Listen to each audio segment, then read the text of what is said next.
show that really in Rwanda there was a genocide. Let us come back here. In DRC, we are told, you Google it, this is not my statistics. This is your statistics from United Nations. These are your statistics from whatever World Health Organization. These are not our statistics. We are using your own tools to compare or to engage in this particular debate here. We are told plus minus 12 million of Congolese people were massacred brutally. Others in the process, they died because of starvation, lack of food, malnutrition, lack of proper medical health care. So, which of the two, 800,000 versus 12 million, which one is genocide and which one is not genocide here? Professors and the people from Rwanda and their backers are here. Can you tell this congregation 800,000 and 12 million, which one is a genocide? Chairperson, you can see from there, you can see people in disarray, so you cannot get the answer. This is the reason why I said, Chair, we are carrying now the flag of DRC, and then we will stand ready in any platform to defeat and to counter any lie, any false accusation or allegation that will be leveled against our own country and our own people.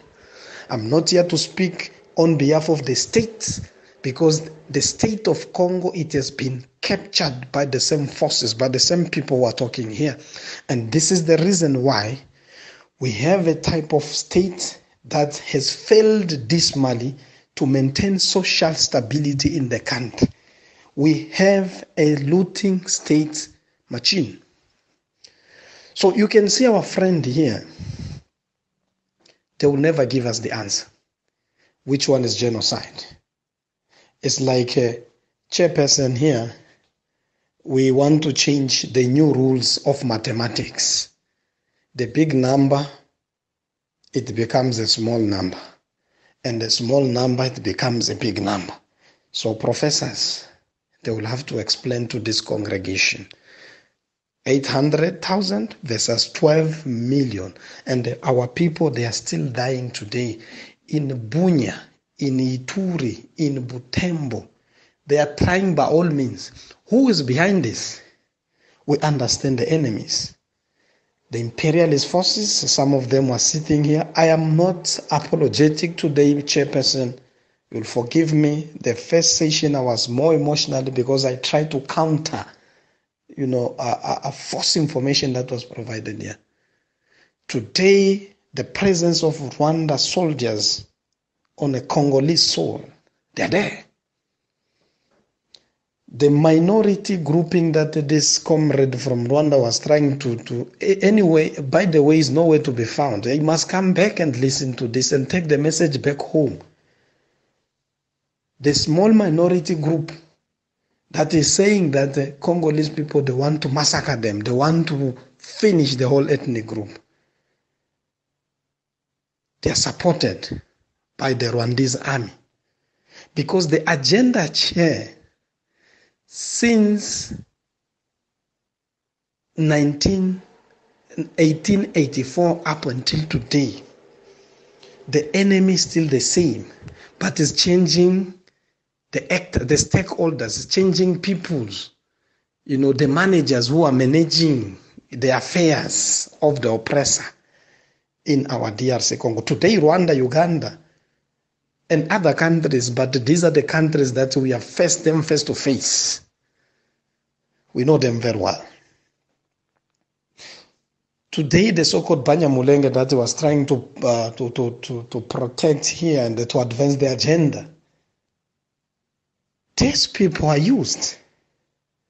And then up until again they come back to their own sanity.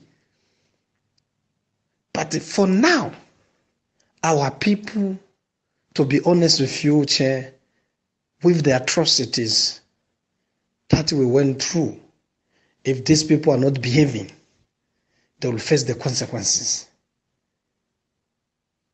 By saying that we want to eliminate them, Chair, when you see smoke, it means that there is fire somewhere. We must ask ourselves, and these people here, the delegation here, must tell us why we are reacting. I can't react if there is no action. So we must investigate, we must go to the root causes. Why the communities are rejecting these people? Because of their behavior, because of the mentality, as I explained in my presentation, that there are processes through which one can acquire citizenship. I cannot go to Rwanda today and claim a land and take weapons and start fighting and say that this particular province belongs to us. Anyway, I am from Bembe grouping in Congo. They know us very well. We are called the Jewish of Africa. And then we are not apologetic for that. We are not ready to lose even an inch of our land. If they face us, if they are used, we'll have to counter that particular behavior. So the plot that it's there in DRC, my leaders, chairperson, there is a plot of dividing Congo. And then I'm going to link to the question or questions that were asked by the delegation from Belgium, our oppressors who are sitting there. This agenda in 1961 or 62, if I'm not mistaken, there was what we call Katanga, Secession Katangaise, what we call in French. And this division of Congo was planned by the same Belgium who are sitting here. That is why he was trying to deny the history and whatever is happening today, whatever we are facing today, it has direct link to what the Belgium they designed and they engineered for Congo and for our own people. So this small grouping, they are trying to use as a pretext for these forces because they know that they have their own compradors in Kinshasa sitting there posing as the leaders of the masses while they are there to facilitate, the division of this country, which they have failed because people, they remain united and divided. And they will continue. If people, they fought ignorantly without knowing who was the enemy, and they failed. Rwanda sent troops of soldiers. They received weapons and money from all these powerful countries from Europe, your America, your Britain, and others. But they failed. But now the level of consciousness now is picking up. So now we are up to them. So what they are trying to do is to sell out this lie again to the people and say that there is a genocide in Congo. There is a genocide in Congo. And then we must add more troops. Like what happened in Rwanda. This is how they took over. Or the French, they are sending a united keeping force. I don't remember the English word that was created. A zone turquoise. It was an area that was created. So I think that we are protecting this, we are pushing this one, are going out, and we bring them in power. So in DRC, through the United Nations, the keeping forces, I call them the business keeping forces, they are part of our problem. That army is there for a particular purpose. But they have tried to kill, they have created atrocity, they have created all these kind of things, Chair. But our people remain united and resolute.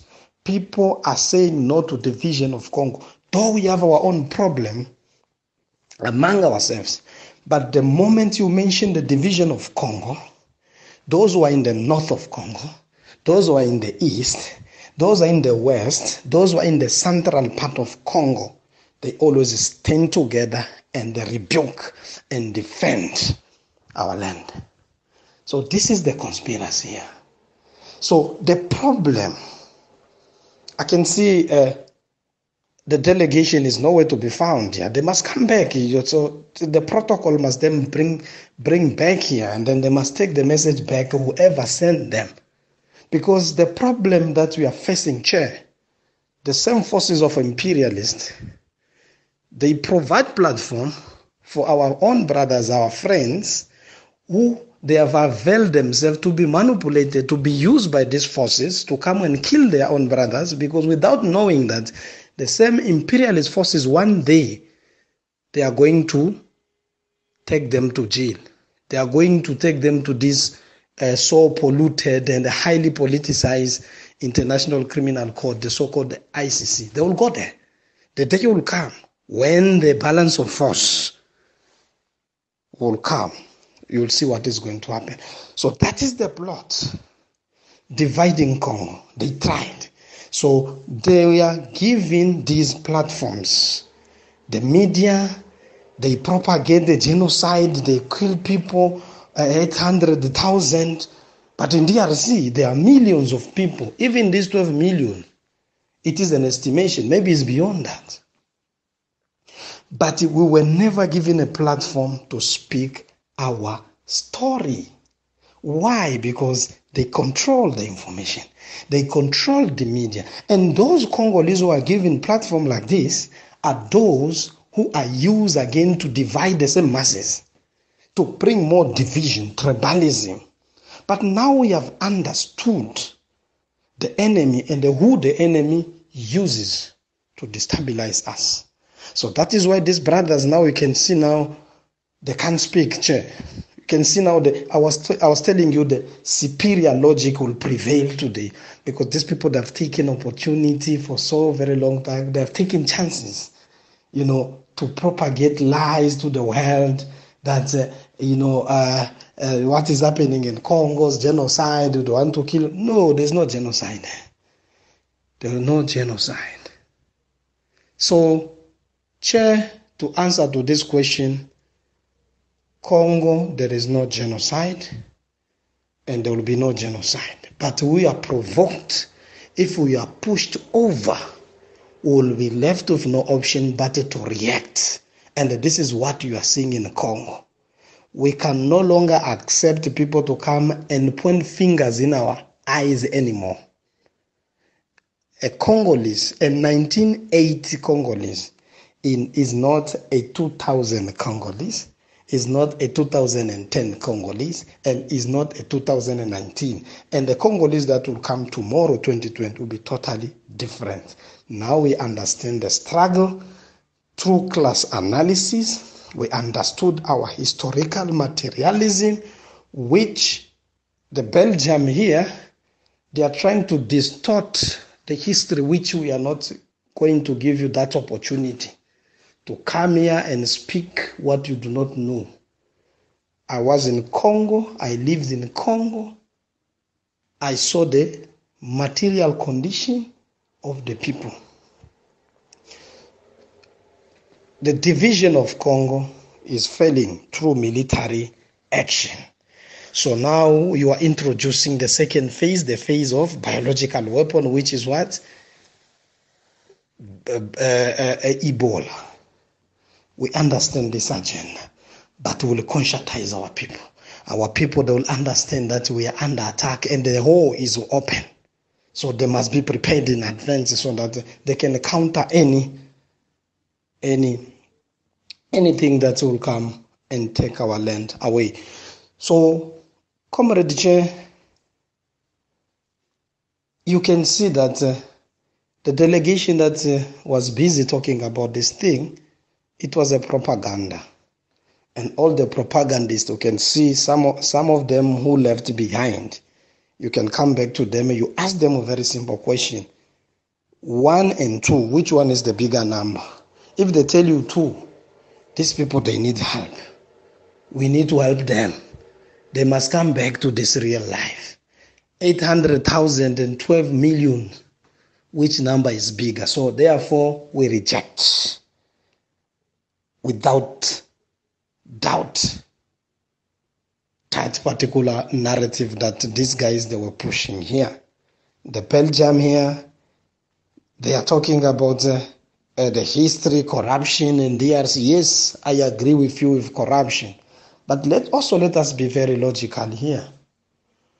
One thing that we are not talking is about who is behind that corruption.